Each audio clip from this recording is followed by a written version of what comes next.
ភាពស្អាតហ្នឹងណាដើមស្អាតហ្នឹង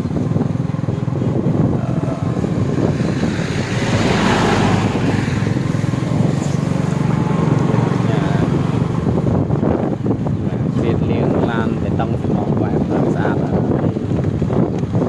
រូបខ្លះនោះគាត់ធូរធារដែរគាត់មានជាកន្លែងស្ងប់ស្ងាត់របស់គាត់ទៅត្រឡប់ទៅវិញណាសบายទៅវិញទៅនោះទេសភាពស្អាតចាដែរបាទឆ្ងាយមកស្វែងមកវាំងសាំងស្វែងវត្តនៅនេះដៃ